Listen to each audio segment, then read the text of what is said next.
Welcome! In front of me I have Amazfit Bip S Lite and I'm gonna show you how to pair this watch with the iPhone.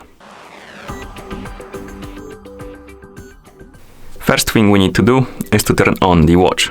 To turn it on, simply press and hold the side button and keep holding it for a couple of seconds, and after that the watch should turn on automatically. And after the watch turns on, you probably will see the list of languages on the screen. You can scroll through this list by swiping up and down on the screen. Now find the language you would like to use on your watch and then tap on it to select it. After you select the language, you will probably see the QR code, which means that you need to download and install the Zepp application on your iPhone. So make sure you have the internet connection and Bluetooth enabled. Once you do, open the App Store on your iPhone. So let's open the App Store. In the App Store, tap on the search icon, then tap on the search bar and type in Zepp. Then tap on search. You should see this application on the list, Zepp Health and Fitness. Tap on it and then tap on the Get button to download and install it. And after the application is done installing, you can tap on the Open button to open it. After the application opens, you may see a couple of pop-ups about the permissions. For example, this is the location permission, so if you want to track your cycling, running and stuff like that on your map, you need to allow this permission. If you don't care, you can deny it. I'm just gonna allow it for the sake of the video. Next we have the Bluetooth permission. This one is actually required, so tap on OK. And then we have the permission for the third-party apps to cross your or rather track your activity. I'm gonna tap on Ask Not to Track, but you can tap on Allow if you want to. And after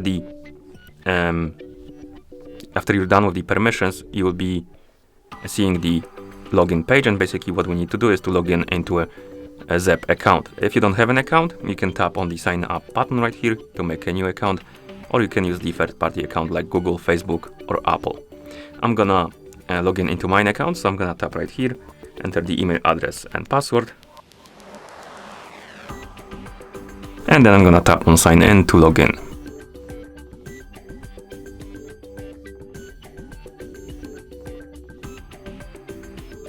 And after you log in, you may see more permissions or pop-ups about the permissions. As you can see, you have the one about the fitness and activity.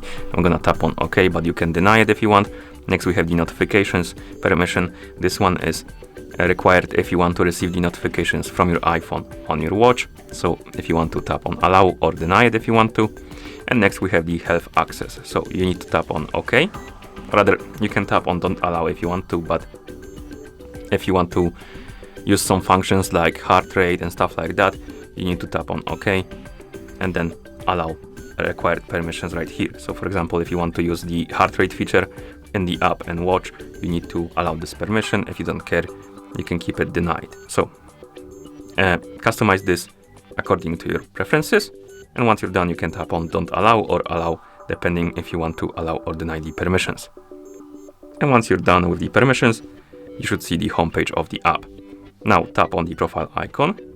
Here find the Add Device button on the list of my devices. Select the watch category, allow the permission, and then tap on OK again to open the camera app. It's gonna open the camera. Basically what you need to do is to point the phone's camera on the watch to scan the QR code from your watch. So I'm gonna point the camera on the watch. As you can see, it's connecting devices now. Confirm the pairing by tapping on the check mark on the watch.